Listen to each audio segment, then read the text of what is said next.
നമസ്കാരം. ഖത്തറിലെ ഇന്നത്തെ പ്രധാന വാർത്തകളിലേക്ക്. ചായ മലയാളികളുടെ ഒരു ഹരമാണ്. എന്നാൽ ഇതാ വ്യത്യസ്തമാർന്ന കടികളും സമാവർ ടീയുമായി ഇന്ന് കിങ് ആയിരിക്കുവാണ് നമ്മുടെ നെജ്മയിലുള്ള കിങ് ടീ. നമുക്ക് കൂടുതൽ വിവരങ്ങൾ അറിയാൻ നമ്മൾ ഹൗസ് ഡ്രൈവർ ലൈനിലുണ്ട്. നമുക്ക് ചോദിക്കാം. ഹലോ. ബാനു, ഞാൻ കേൾക്കുന്നുണ്ട്. ഞാനിപ്പോൾ ഉള്ളത് നമ്മുടെ നെജുമേലുള്ള കിങ് ടീയുടെ ഫ്രണ്ടിലാണ്. ഇവിടെ മലയാളികൾക്ക് ഒരു ഈവനിങ് സമയമായി കഴിഞ്ഞാൽ ചായ എന്ന് പറയുന്നത് ഒരു ലഹരിയാണ്, ഒരു വൈബാണ്. അപ്പോൾ അവരൊരു 3:30 ആവുമ്പോഴും 4 മണി ആവുമ്പോഴും ചായക്കടയുടെ ഫ്രണ്ടിലേക്ക് ഒഴുകി എത്തുന്നതാണ് കാണുന്നത്. അപ്പം ഇവിടെ നെജുമേൽ കിങ് ടീയുടെ ഫ്രണ്ടിലേക്കാണ് ആൾക്കാർ വരുന്നത്. അവരോട് നമ്മൾ ചോദിച്ചപ്പോൾ മനസ്സിലാക്കാൻ പറ്റിയത് അവിടെ ഒരുപാട് ചെറുകടികൾ ഉണ്ട് എന്നുള്ളതാണ്. ഖത്തറിൽ ഒരുപാട് സ്ഥലത്ത് സ്നാക്സുകൾ കിട്ടുന്നുണ്ടല്ലോ, അവരിൽ നിന്നൊക്കെ ഇവരെ വ്യത്യസ്തമാക്കുന്നത് എന്താണ്?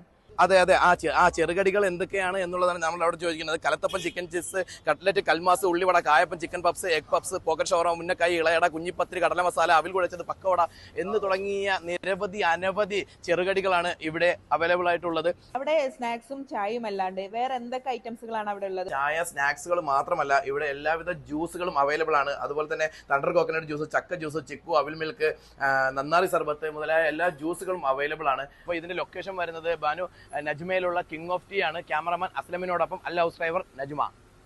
ഖത്തറിലെ കൂടുതൽ വാർത്തകൾ അറിയാൻ നമ്മുടെ പേജ് ഒന്ന് ഫോളോ ചെയ്യാം. ഒരു ഇടവേള.